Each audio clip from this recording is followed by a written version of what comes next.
হরে কৃষ্ণ সবাইকে। তো আজকে কি বানাচ্ছিলাম দুপুরে ভগবানের ভোগের জন্য সেটাই শেয়ার করতেছি এই ভিডিওতে। তো দেখো আমি কি সুন্দর করে কেটে নিয়েছি ঝিঙেগুলো।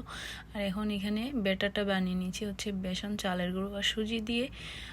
সাথে ছিল এখানে সিসিমি সিড কিছুটা দিয়ে দিছি, তো একটু ভালো স্মেল আসে। আর হিং, লবণ এগুলো তো দিতেই হবে, হলুদ গুঁড়ো। তারপরে আমার তেলটা গরম হয়ে গেছে, দেখো এখানে আমি দিয়ে দিচ্ছি আস্তে আস্তে করে। আর এগুলো কিন্তু খুবই অল্প আঁচে এগুলো ভাজতে হয়। যদি বেশি করে আগুনটা দেওয়া হয় তাহলে কি হবে, উপর থেকে হয়ে যাবে আর কিন্তু ভিতরে হবে না, সেই জন্য খুব আস্তে আস্তে এগুলোকে ভাজতে হবে। তো দেখো আমি তেলটা গরম করে আগুনটা কমিয়ে তারপরে এখানে দিয়ে দিছি। এখন আস্তে করে এগুলো হবে আস্তে আস্তে, কারণ এটা তো একটু মোটা সাইজের হয়, সেই জন্য একটু আস্তে আস্তে করে এগুলোকে ভাজতে হয়। তো আমি দেখো এই পার্টটা উল্টে দিছি, তো মোটামুটি 2 পার্টই হয়ে গেছে। এখন আস্তে আস্তে আমি নামিয়ে ফেলবো। আরও কিছু আছে, এগুলো ভাজতে হবে।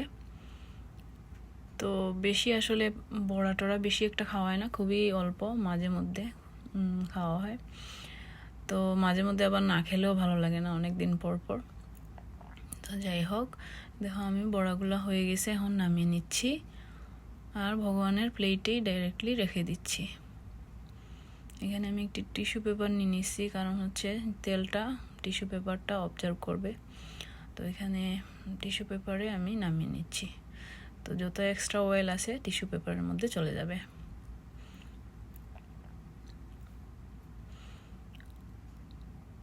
তো এইভাবে আমি বাকিগুলা আস্তে আস্তে করে ভেজে নেব। আর কালারটা দেখো কত সুন্দর আসছে।